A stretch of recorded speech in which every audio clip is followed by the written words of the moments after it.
G'day and welcome to the Grow a Small Business Podcast. I'm your host, Troy Truen. Each week, we speak with an owner who has grown a business with 5 to 30 team members to something bigger. Diving into their numbers and unearthing the pain they've experienced, we explore what they did to overcome each barrier and what they would do differently from day one. Let's get into it. Welcome everybody. Today I'm interviewing Harry Sanders, the founder of StudioHawk, who specialises in SEO,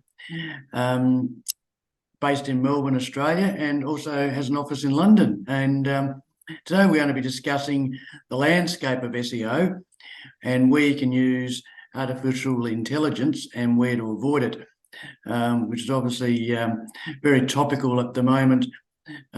With something called ChatGPT, if you're not aware of it. So thanks for your time, Harry. Of course. And I appreciate your time. I reached out probably a couple of months ago after listening to you on another podcast with Tim Reed, who's does a podcast for small business around marketing, which I regularly listen to. So that's sort of how we've connected. So maybe to kick off, tell our audience a bit about yourself and your experience on this topic, mate. Yeah, so I've been in the SEO game for 10 years. I worked in agencies for a few before starting my own. I started a company called StudioHawk at the time to specialize in just providing SEO, whereas a lot of agencies were doing everything. And we came up with our unique secret sauce, which we use today, which is not a special SEO secret, but a business model where we have our SEO specialists that do all the front-facing client communication and are direct on what we call the front line. Today, we've grown that to about 60 SEO specialists, 50 in Melbourne and a dozen or so in London. And we're definitely the largest SEO outfit now in Australia. We get all the challenging problems, and we're trying to make our way to the largest in the UK as well, all with the underpinning mission of being the best in the world at SEO and really reforming what people think about when they think SEO. Yeah, that's awesome growth, mate. And so maybe just with SEO, just for our listeners, just so we're on the same page, maybe just give us a brief insight into what SEO is and what it can mean for small business. Sure. So starting very baseline, SEO stands for search engine optimization. It is a process of whenever you Google something, the results that come up when you search. And I'm not talking about the ads because only about 20% of people are clicking the ads. I'm talking about the organic results below. Most people aren't even aware that that's a marketed influenced piece. So it's what we call earned media, and it means that you're more likely to convert than you are through someone clicking on an ad as well.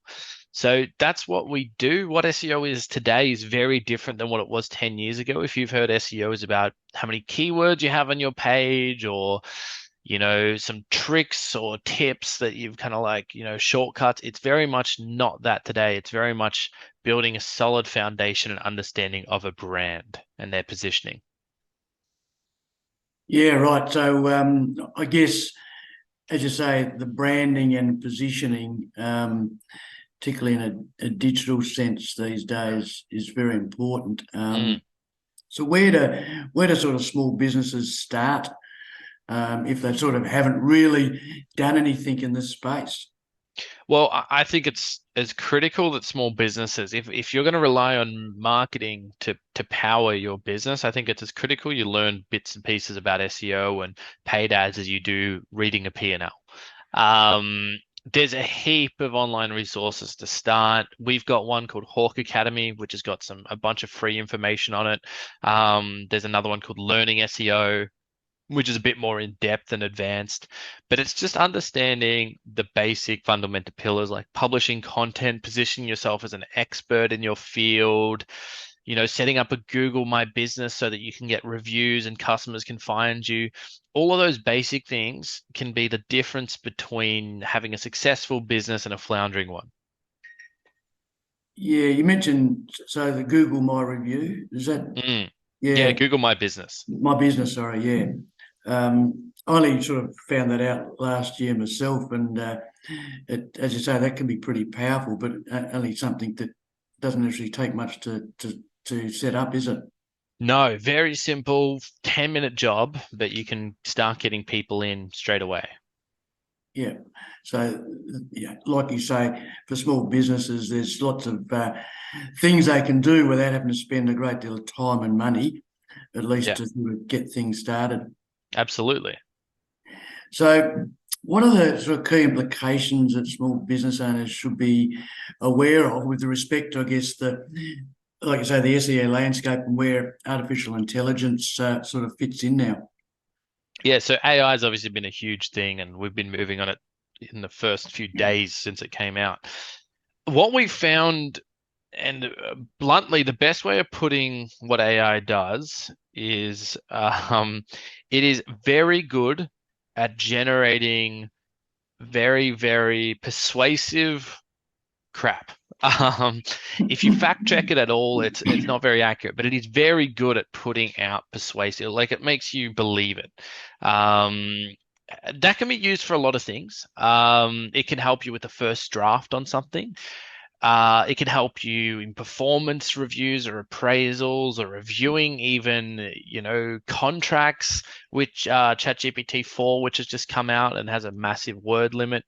However, you shouldn't use it for things like fact checking information, even pulling information from the web, or producing content pieces for you. You can use it for a first draft, but you must refine it. And the problem with even using it as a first draft is if it's not a unique subject, anyone that gives that AI that prompt will end up with the same piece of information you do.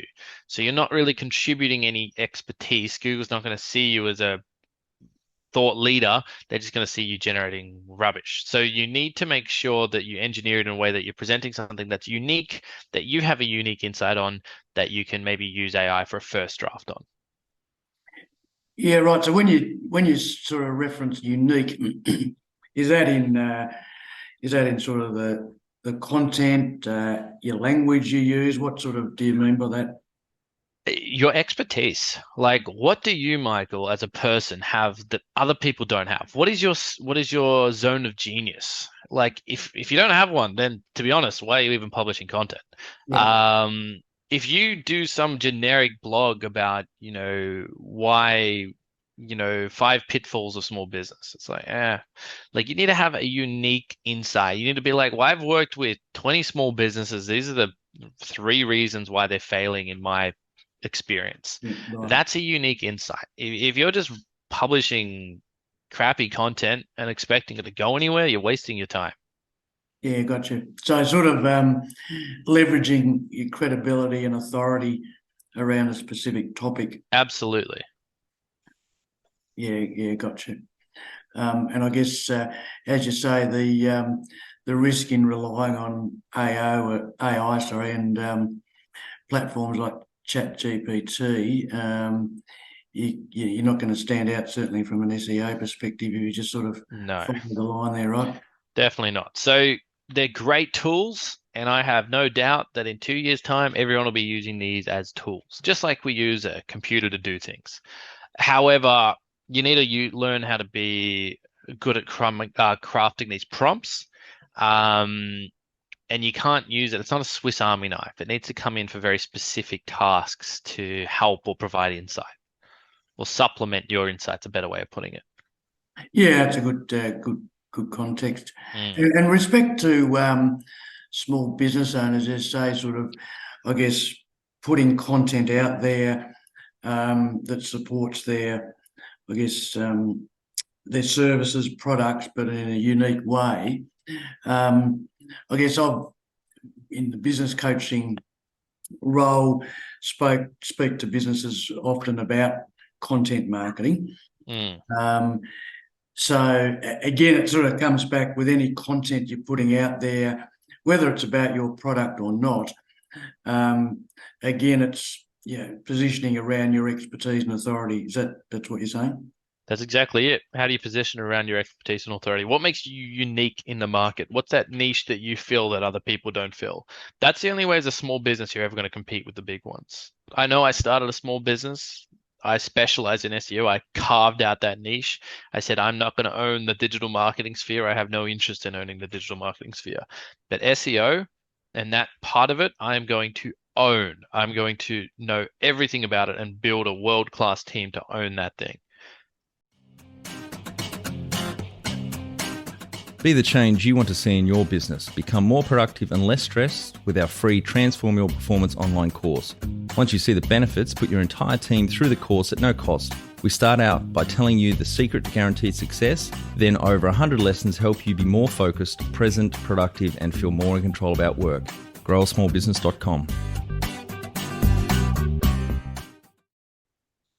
Yeah, I like that approach, that something you want to own in that context. And I think ultimately, if that's your driver as a business, I guess you can be more focused around everything you do in the business, not just content.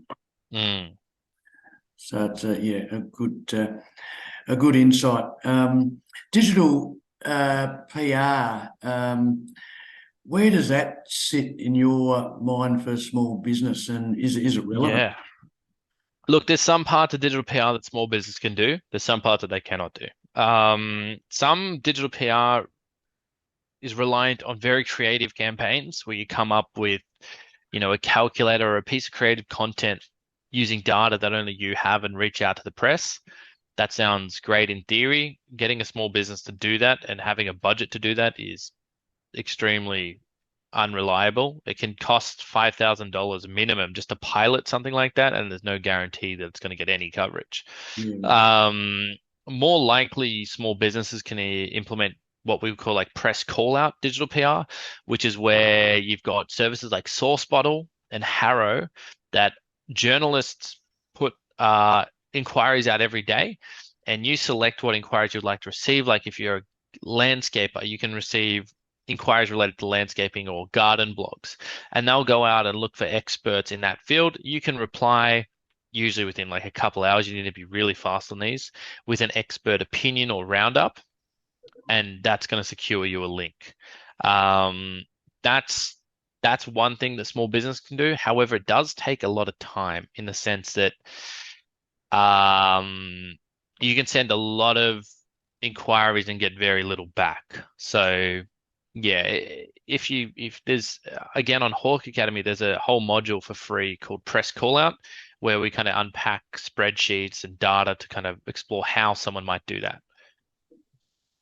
Yeah, nice. And just on Hawk Academy, I've had a bit of a look and a play in there, and certainly some great resources that you offer in that academy. So I think certainly I'd suggest small business owners to certainly use that as a good starting point.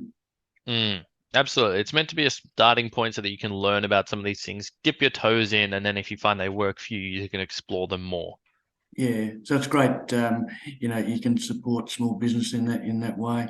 So maybe give some further context, some stories around this topic, mate. Yeah. So what do you think would be valuable to talk about, Michael?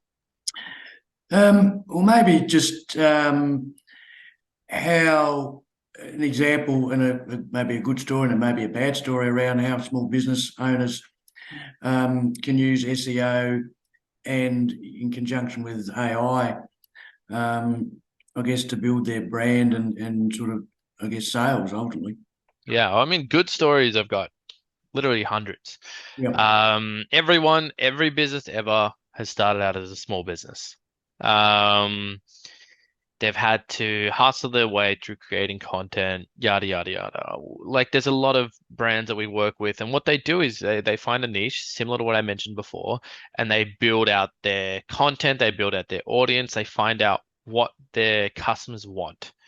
And they do that through SEO. So as they develop content, as they build links through like press call out or using an agency, as they fix the CRO issues on their website, they start growing SEO. I've seen companies go from 100,000 in revenue to tens of millions in a matter of not months, but years. It takes time. Building a business doesn't happen overnight, regardless of what you think. Exactly. So over years, I've been able to build these businesses, and I've not seen this one time or a dozen times. I don't even have specific call outs. I've seen this so often. It's very common when you have a good business owner and a good business mind to be able to build that. Bad stories, I got a few of those, but it's mostly because business owners get impatient or they do stupid things. Anytime in business you think there's some shortcut or get rich quick scheme, you're basically getting scammed or scamming. So people that are using AI to just publish like a blog article a day on their small business website are going to get absolutely screwed over by SEO. I've seen it before already. Like AI content's not a new thing. It's been around for a couple years now, and many businesses have been messed about because of it.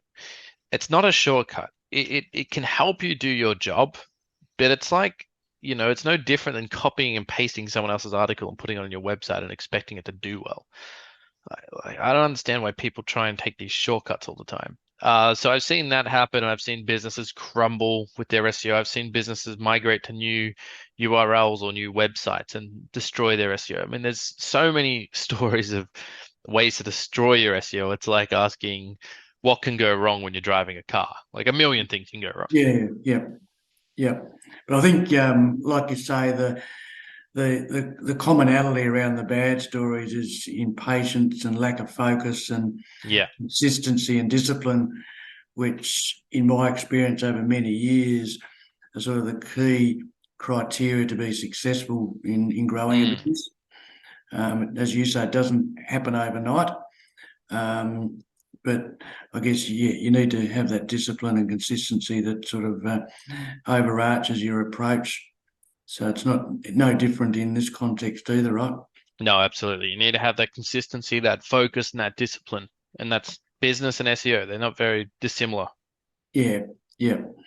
I think with a plan and a vision with ultimately what you want to achieve, which gives context then around what you're doing, right? Very good. Well, that's some really good insights, and I think some tips for our listeners and small business owners that want to grow their business, because, as you say, marketing in a broad sense is so critical in growing a business, and throwing in AI as you say, a tool to help in the SEO space, if it's used properly, like anything, can certainly assist. So appreciate your time. So just to wrap up, mate, what's one thing you'd recommend a small business owner does based on what you're telling us come Monday? I want you, after finishing this recording episode, however you're digesting it, to sit down and think about what one unique insight you have about your industry or field that you think you can either collect some data about or share your subjective experience and put that in a piece of content that you put on your website. That is what I want you to do, and I guarantee you that will be a good return on your time.